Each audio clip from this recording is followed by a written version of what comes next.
What's going on, YouTube? So I wanted to try something new. I haven't attempted a hardcore Nuzlocke since probably the pandemic days of 2020. And if I'm being honest, I don't think I played by the proper hardcore Nuzlocke rules. I don't remember having a level cap in place, and I'm pretty sure I did overtrain, especially in my Gen 2 one.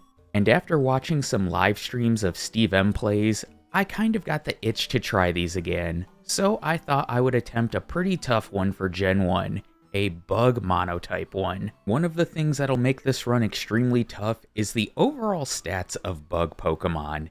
They have the lowest base stats overall of all types. On top of that, there's only 6 encounters in the entire game we can get. Well, really only 5 because we're playing blue version, and Scyther is exclusive to red. It looks like I've got my work cut out for me, but if you want the full rule set, look in the description. Normally you can get your first encounter pretty early in red and blue, but I decided to replace Bulbasaur with Weedle. Also, because I know someone's gonna comment on it, I know the normal Nuzlocke rules say you nickname your Pokemon to be closer with them and whatnot, but I just think nicknames are stupid. I would just rather refer to my Pokemon by their name instead of some dumb nickname like, oh, Harry the Beedrill gets sent out in this battle. Like, nah, Beedrill gets sent out. But the big reason I went with Weedle as my starter is because it's able to get by the Charmander, and I want that experience. Now I'm going to be totally transparent with you up front. While I do grind for stat experience and to level up somewhat, I did hack in rare candies, just because I want to be able to get these videos out a bit faster if you do like them. Don't worry, I'm still doing solo runs, I just wanted to try something different. But looking at comment sections in some Nuzlocke videos, it looks like people are kind of split on the whole rare candies in them. Some people think they should be allowed because, well, who likes grinding? Especially if you wipe like at the 4th gym. Do you really want to spend all that time grinding back to where you were? And there are others who think they're cheating and you shouldn't use them and you should have to put in, the however many hours it took you to get there, grinding up all your Pokemon, put all that time right back in. I'm curious what your opinion is, so let me know in the comments. We can go ahead and fast forward to Route 2 though. That's right, we're not going to have to wait till Viridian Forest for our first encounter, a Caterpie. While training on Wild Kakuna and Metapod, Weedle eventually evolves into a Kakuna, and then once again into Beedrill. And as for Caterpie, well, it evolves into a Metapod, and then again into Butterfree. With both of these two, I'm now ready to take on Brock. And considering that Butterfree has a decent special stat, and a move in Confusion that deals neutral damage to Brock's rock types, who have terrible special, this battle's simple. Now there really isn't much to talk about after Brock. I'm gonna buy some Pokeballs because we can get our next encounter in Mount Moon, and I'm gonna battle most of the trainers over on Route 3. Since the majority have poison and bug types, Beedrill and Butterfree are able to mow them down pretty easily, and I can also get that much needed sweet stat experience. Of course, right around the corner in Mount Moon, we're going to have our 3rd encounter, which is going to be a Paris, and our key to defeating Lieutenant Surge. At least that was my hope for this run. I made the mistake of going west of Cerulean to try to train up Paris to get some stat experience. But I failed to run instead of switching it out. Spearow then responds with Peck, and it one-shots little Paris. Not only was I planning to use it against Lieutenant Surge because it can learn Dig, but it also evolves at level 24, Lieutenant Surge's level cap. Rest easy, my little mushroom bug. We make our way towards Rival 2 after releasing our Paris. His lead Pidgeotto, which will be a problem when it becomes a Pidgeot, nearly knocks out Butterfree with the combination of Quick Attack and Gust. I start using my brain though and put it to sleep with Sleep Powder and finish it off. I can switch into Beedrill for both Abra and Rattata. Last is Charmander though, and I figure Beedrill is my best bet as I just keep going for Fury Attack on it. Thankfully, it doesn't go for Ember, as that probably would have ended the run here. With the rival defeated, we can make our way towards Nugget Bridge after a quick trip to the Pokemon Center. During my training, Beedrill levels up to 20 and learns the move Twin Needle, which is going to be key for defeating Misty and her Starmie. And speaking of Misty, let's not put her off any longer. I open the battle with Butterfree so that I can put Staryu to sleep with Sleep Powder. I then switch into Beedrill, and from here it's the Twin Needle show, as it makes quick work of both Staryu and Starmie. Twin Needle gang, rise up. The level cap doesn't increase much after defeating Misty, so I'm going to do a bit of a jump cut here, and we're going to skip right to the SS Anne. Now I'm still going to pick up TMs such as Body Slam and Rest, because I still have a slim hope for this run, and those moves would be great on Pinsir. Before I can even think about getting a Pinsir though, I need to get by Rival 3. Once again, I'm not using my brain, and I'm not putting this thing to sleep as it proceeds to take Butterfree to less than half HP. Maybe I should just stick to solo running. I am able to take down Raticate quickly with 2 confusions, but next is Kadabra. Its confusion brings me to 3 HP as I put it to sleep. I can safely bring in Beedrill, which should and does one-shot Kadabra with Twin Needle, but now we have Charmeleon. I misclicked going for Twin Needle as it goes for Ember, getting a critical hit bringing me to 10 HP. Well, this looks like it's going to be the run here. Fury Attack hits twice as Beedrill goes down, and Butterfree can't knock it out with Confusion. And that's it, our first run over. I wonder if it would have been different had I been able to save Paris. I should have just rare candied it right away, but attempt 2 doesn't go swimmingly. We get knocked out by a Pidgey that I failed to run from. At the time I was recording this run, it was already pretty late, so I decided to play to at least the SS Anne again before the next day. In attempt 3, I invested a bit more in stat experience training, along with my rare candy usage. I've got Paris now. Butterfree is able to take down the rival's first 2 Pokemon, although Raticate crits with Hyper Fang, which really hurts. I switch into Beedrill, it goes for Confusion, which does big damage to it, and Twin Needle takes care of Kadabra, but now it's Charmeleon again. Once again, I misclicked going for Twin Needle, but I had to sack something here, because I couldn't switch into anything and tank Ember. I go into Butterfree and go for Sleep Powder, which thankfully hits, and Confusion is able to take down the Fire Lizard. Mono Bug-Type Nuzlocke PB? I guess I'll take it, although I'd really like to beat this run. But in order to beat this run, I'm gonna have to beat the 3rd gym leader, Lieutenant Surge, and thank God for having Paris.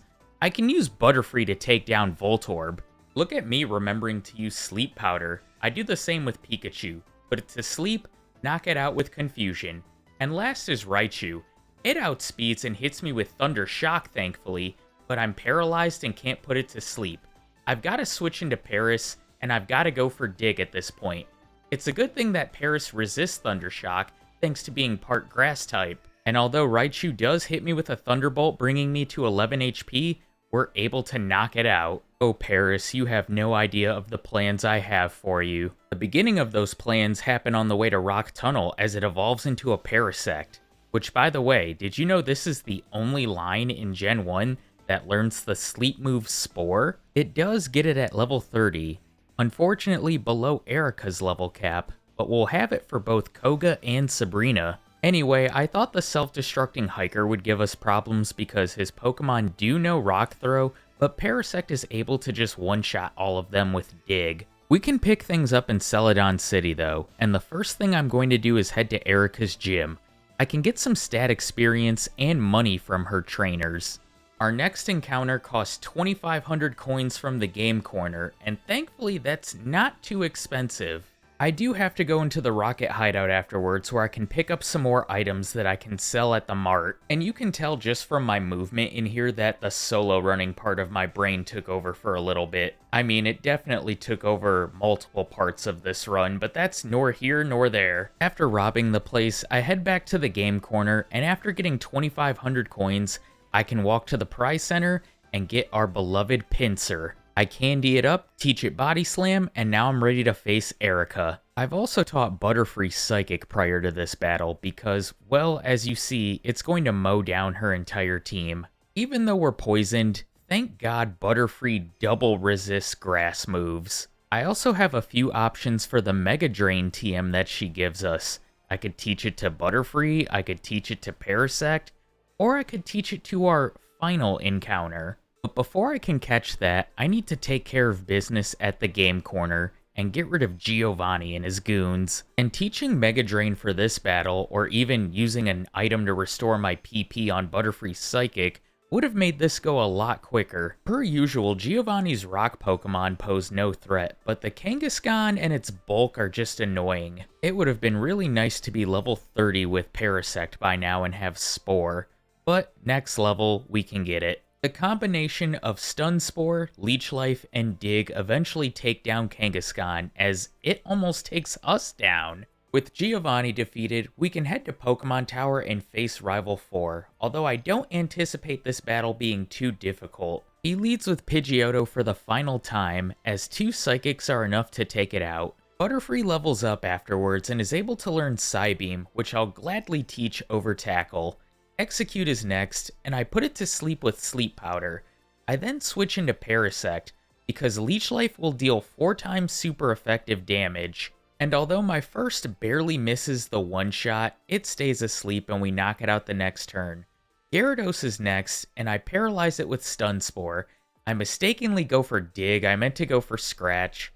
I have a lot of misclicks in this run, and it would be really nice to have Slash, but after some back and forth, we knock it out and level up and are able to learn Spore. Parasect is the perfect Pokemon to have for Kadabra, as Leech Life will one-shot it, but now we have to deal with Charmeleon.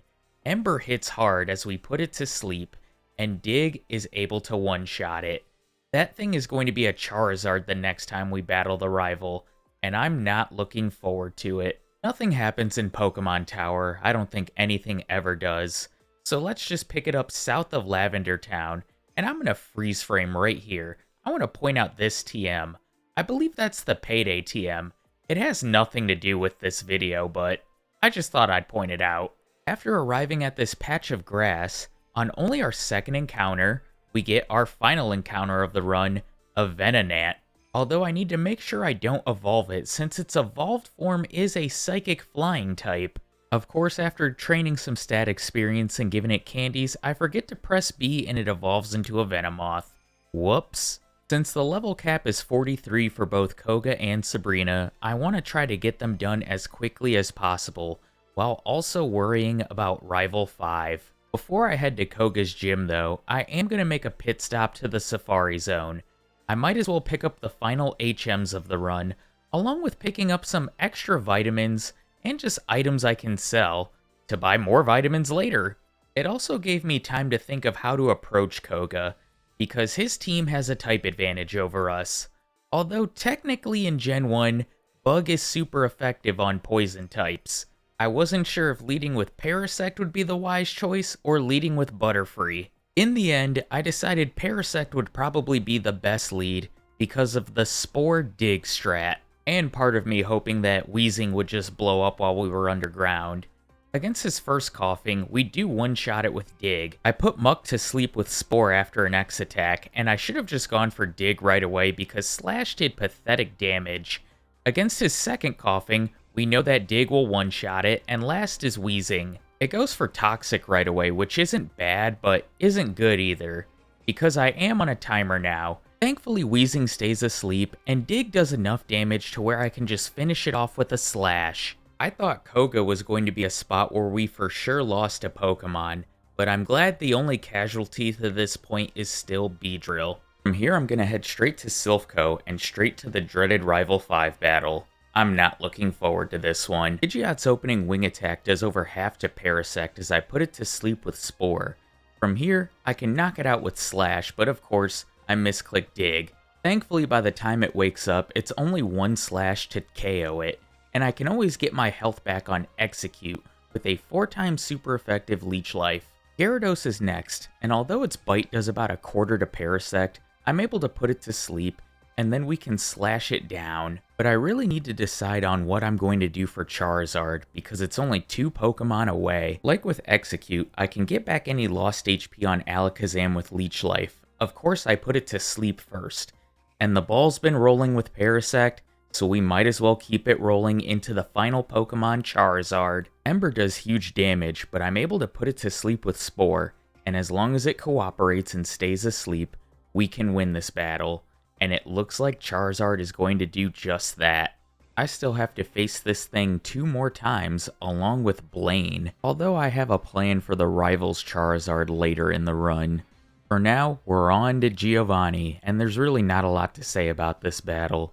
Butterfree is able to mow through all of his Pokemon with the combination of Psychic and Psybeam. With Giovanni and his Rocket Goons gone, before I take on Sabrina, I'm going to pick up a TM. This will be the best badge boosting move for my Pokemon at least, and that's TM03 Swords Dance. From here, I'm going to head straight to Sabrina's gym and get ready for the Pinsir show. Although it doesn't have Swords Dance on its moveset yet, or Harden, Pinsir and Body Slam are able to take down Sabrina easily. The next gym leader we have to deal with though is Blaine, and the run could easily end here. Both Ponyta and Rapidash could trap me in Fire Spin, or Arcanine could just one-shot us with Fire Blast. After getting to Cinnabar and getting the secret key, I did take some time to grind to build up some stat experience. Pinsir does learn the move Harden before Blaine's level cap of 47, and while teaching Swords Dance would have made this battle a lot easier, of course I had to make it harder on myself and hold on to the TM. I can't delay this any longer, and I hope training on Diglett for some speed stat experience helped. I decided to lead with Pinsir in this battle because I'm gonna try and get as many badge boosts as I can with Harden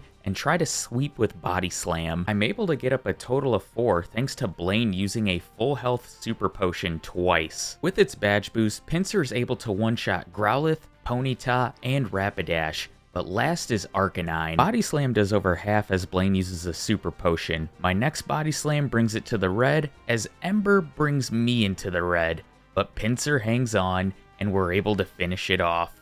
Pinsir is definitely MVP after that performance, and is my trump card for the Rivals Charizard. After doing some stat experience training for the final time, I head to Giovanni's gym. Butterfree and Venomoth are the stars of the show in this gym, as Psychic is able to tear through Giovanni's entire team. Although if this was Yellow Giovanni, it probably would have been a different story. I mean, heck, Yellow Blaine would have probably annihilated us. But with Giovanni done, I'm not going to waste any more time. I'm going to head straight to Rival 6. And I'm really hoping that the strategy I used against Blaine will help me out here, and that we don't lose a key team member before the league. That strategy, of course, is setting up Harden and sweeping with Body Slam. His lead Pidgeot does have Wing Attack, which it will spam. Its first one also gets a critical hit, which isn't ideal, but that's the only crit it gets, as I'm able to set up 4 Hardens in total. Unfortunately, even with 4 set up, I'm still not able to one-shot Pidgeot, but I am able to finish my setup on Rhyhorn, and I can even bait out a Tail Whip from it. Those extra badge boosts are definitely going to help against Charizard, and with all my extra setup, Body Slam is able to sweep through his entire team. Insert MVP, and thank God you survived, because I'm going to need you for that champion battle. I head through Victory Road, picking up any items along the way that I can sell in Celadon, and buy any last-minute vitamins along with our full restores we're going to need for the league. I'll display the stats and movesets of all my Pokemon before entering the league. A few things to note.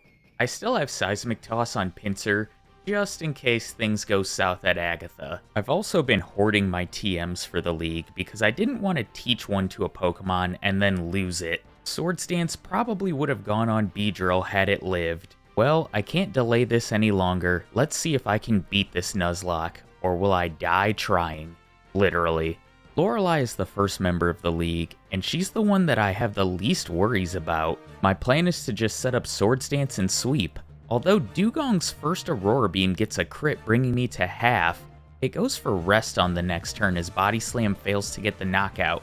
From here, I can finish my setup, and when this thing wakes up, it's dead. And I won't bother wasting your time from here with this battle. It's a one-shot sweep with Body Slam from here on out. Next up is Bruno, and it's another quick battle. I just use Venomoth, Psychic, you know the drill, one-hit KO except for Machamp who just goes for Leer.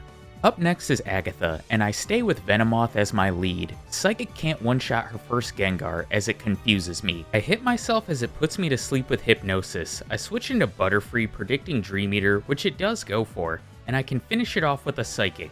Up next is Golbat. Butterfree Psychic can't one-shot it, and it confuses me as well, but we get through and knock it out. Haunter comes out next, Psychic doesn't get the one shot, but it just goes for Dream Eater, and then I get some bad luck hitting myself twice in Confusion, and then get hit with Nightshade. We break through and knock it out, and I should probably switch out, but I'm gonna risk it for the biscuit. We get a retroactive super potion after a Psychic, and knock out Arbok, and all that's left is the final Gengar. It goes for Dream Eater twice as I get a Gen 1 miss with Psychic and do about half with my second. It confuses me, but then we knock it out. All that's left is Lance before the champion. I lead with Parasect because I want to put Gyarados to sleep, switch into Pinsir, set up with Swords Dance, and sweep. Unfortunately, Gyarados wakes up. I'm going to try to set up anyway. It hits me with Hyper Beam after my first Swords Dance and I can get a second free. From here, I'm just going to go for Body Slam, and Body Slam is going to one-shot Gyarados and the 2 Dragonair. But Aerodactyl is where I really worry. It outspeeds, and Hyper Beam crits bringing me to 1 HP, but thank God for the recharge turn, because we can knock this thing out over 2 turns. And I definitely hesitated as to whether to leave Pinsir in or not, but I'm definitely going to switch it out after Dragonite comes out. I switch into Parasect, because I can put it to sleep, and then I can use Slash to hopefully get critical hits to bypass its barrier setup. It takes a while, and I've got to tag in my friend Venomoth for some help, but eventually Dragonite goes down and we can move on to the champion. And my plan for the champion is simple: set up with Pinsir and sweep. I get 1 Swords Dance in as Pidgeot Mirror moves it. I don't want to risk a Sky Attack or Wing Attack, so I go for Body Slam to knock it out. Alakazam is frail, and we don't need the setup to knock it out. Against Rhydon, I can finish setting up my Swords Dance, and I even go for Harden for the ultimate badge boost overkill. I get helped out as it goes for Leer, further badge boosting me. And well, once I'm fully set up, the champion is pretty easy to sweep from here. We did it. We beat a Hardcore Nuzlocke using only bug types in Gen 1. And I gotta say, it was a nice change of pace from solo runs. But don't worry, we'll be back to solo runs next month as we see how a certain ice type makes it through Kalos. And I've got a treat for you guys come the new year, as we venture to a new region. If you enjoyed the video, be sure to leave a like and comment, and let me know if you want to see more Nuzlockes from me. I'll catch you in my next video, but until then, take care everybody.